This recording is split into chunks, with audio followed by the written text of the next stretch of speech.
नाजरीन, एक बार फिर दोबारा सऊदी अरब और मुत्तहिदा अरब अमारात के दरमियान खतरनाक जंग का आगाज होने वाला है। अब की बार इस जंग का मैदान यमन नहीं बल्कि सूडान होगा। आज वली अहद मोहम्मद बिन सलमान ने यूएई को एक खतरनाक धमकी भी दे दी है। इसकी वजह क्या बनी है और सूडान में ये दोनों ममालिक अब क्यों लड़ रहे हैं, आज के प्रोग्राम में इसकी मुकम्मल तफसीलात आपके सामने रखेंगे।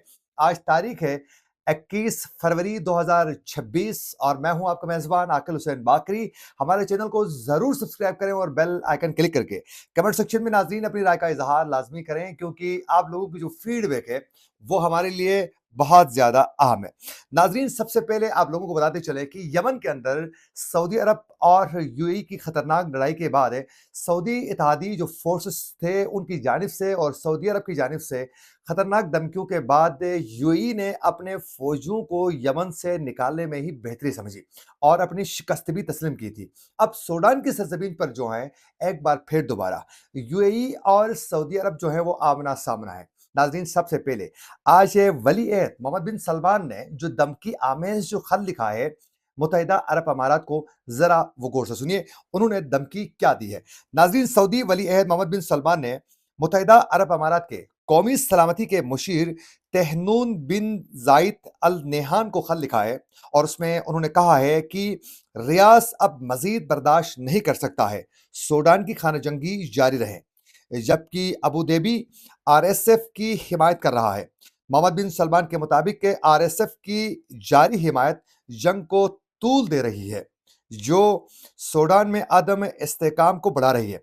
उन्होंने इस मामले को इलाकाई सलामती का संगीन मसला करार दिया है और ये वाज़ेह कर दिया है कि सऊदी अरब जंग के मौजूदा रुख को कभी भी नाकाबिल कबूल समझता है और बर्दाश्त नहीं किया जाएगा। यानी वाज़ेह एक खत के जरिए आज सऊदी वली अहद मोहम्मद बिन सलमान ने यूएई को ये वाज़ेह कर दिया है कि आप बाज आ जाएं। यमन के बाद अब सूडान में जो कुछ आप कर रहे हैं इससे पीछे हटें। अगर पीछे न हटने की सूरत में इसको किसी सूरत जो है वो रियास बर्दाश्त नहीं करेगा। अब आज ये खुल के धमकी दे दिया है। अच्छा नाज़रीन, आखिरकार सूडान में असल लड़ाई किसके दरमियान है, पहले ये समझे। नाज़रीन, सूडान के अंदर जो है ये लड़ाई का जो आगाज हुआ है ये 2023 से ये लड़ाई का आगाज हो चुका है और सूडान में एक तो जो ग्रुप है वो है सूडानी फौज, एसएएफ एएसएफ है, जिसका सरबराह है अब्दुल फातेह अल बुरहान। ये सरकारी फौज है वहां की, सूडान की। जबकि दूसरा जो ग्रुप है वो रैपिड सपोर्ट फोर्सेस है, आरएसएफ। ये इनके सरबराह जो है वो मोहम्मद हमदान दकलू है इनके। और ये एक ताकतवर नीम फौजी एक फोर्स है। ये पहले फौज का ही हिस्सा थे लेकिन बाद में ये दुश्मन बन चुके हैं। अब इनके दरमियान जो है ये शदीद किस्म की लड़ाई का आगाज 2023 में हो चुका था, जो अभी तक मुसलसल जारी है, जिसमें कई कीमती जानें जो हैं वो जाया भी हो चुकी हैं। अब नाज़रीन, इन दोनों जो ग्रुप्स हैं, एक की हिमायत सऊदी अरब कर रहा है और दूसरी की हिमायत जो है वो यूएई कर रहा है और यूएई के पीछे जो है वो इजराइल के भी हाथ हैं इसमें। अब वो कैसे, जरा सुनिए। नाजरीन, सूडान के अंदर सऊदी अरब जो हैं वो सरकारी जो फौज है, एस एस ए एफ, जो सरकारी सूडानी जो फौज है उसकी हिमायत जो है वो सऊदी अरब कर रहा है।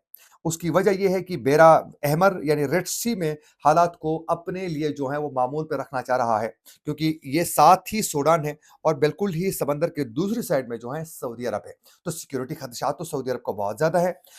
इसीलिए जो है यहाँ सऊदी अरब किसी सूरत जो एक तो वजह बर्दाश्त न करने की ये वजह है, वहां चाहता है कि सऊदी अरब की एक ऐसी हुकूमत हो जिसको सऊदी अरब की हिमायत हासिल हो, जो सऊदी अरब के कहने पे चले। तो यकीनन जिस तरह यमन में जो सरकारी जो हुकूमत है जो इंटरनेशनल लेवल पर तस्लीम शुदा है, उस हुकूमत को सऊदी अरब की हिमायत हासिल है। इसी तरह सूडान के अंदर भी जो हुकूमत है, जो फौज है वहां की, उसको हिमायत हासिल जो है वो सऊदी अरब की है। अब एक तो ये वजह है।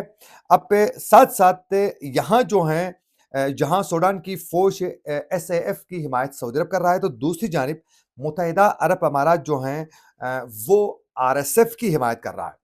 अब आरएसएफ की हिमायत जो है उस करने की वजह यह है नाजरीन कि आरएसएफ जो हैं इनके कंट्रोल में सूडान के सोने के जितने भी कांड हैं उसमें ज़्यादातर जो होल्ड है वो आरएसएफ का है। यानी जो बागी ग्रुप आप कह सकते हैं, बाकी जो फ़ोर्स है, उस बागी ग्रुप का जो कंट्रोल है वो वहाँ के सोने की बड़ी-बड़ी कानों में इनका कंट्रोल है और इनको हिमायत किसकी हासिल है? यूएई की।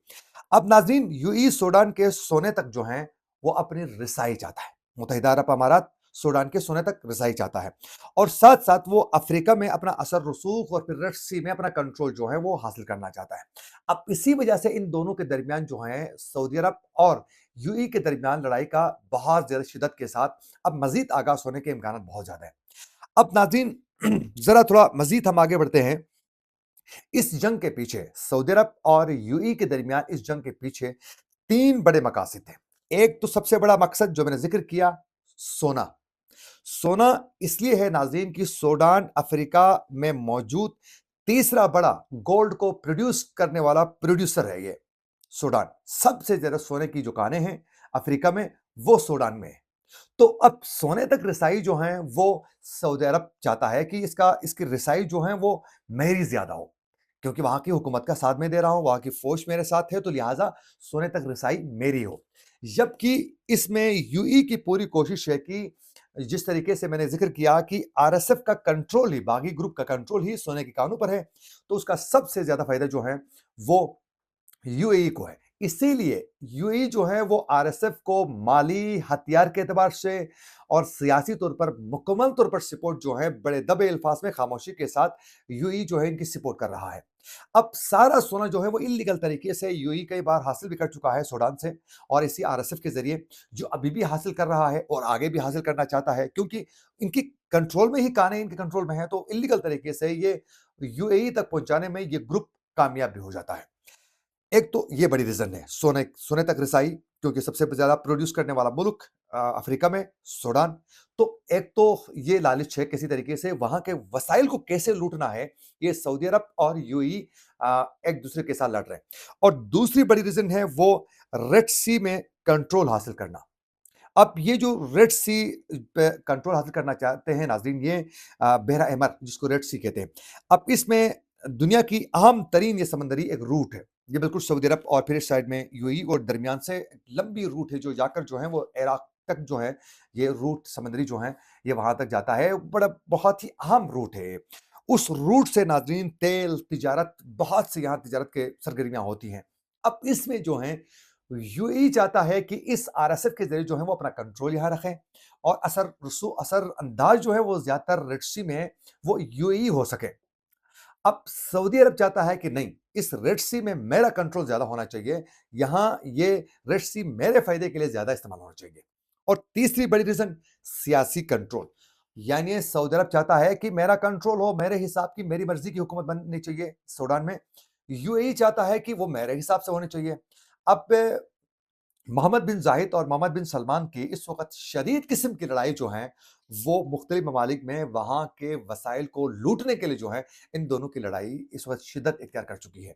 अब दूसरी जानिब इस वक़्त यूएई के पीछे जो हैं, वो इज़राइल और दीगर मगरबी जो इस वक़्त ताकतें हैं, वो यूएई के पीछे हैं। अब जितना सोना ये हासिल करते हैं, वो फिर आगे जाकर यहीं अरब ये बिलख़ुसूस मगरबी ममालिक और इसराइल तक पहुँचाने में यूएई जो है एक सरगना उनका आलाकारी का ये काम कर रहा है, जिसमें किसी हद तक जो है सऊदी अरब जो वो मुज़ाहिमत भी करता हुआ दिखाई दे रहा है।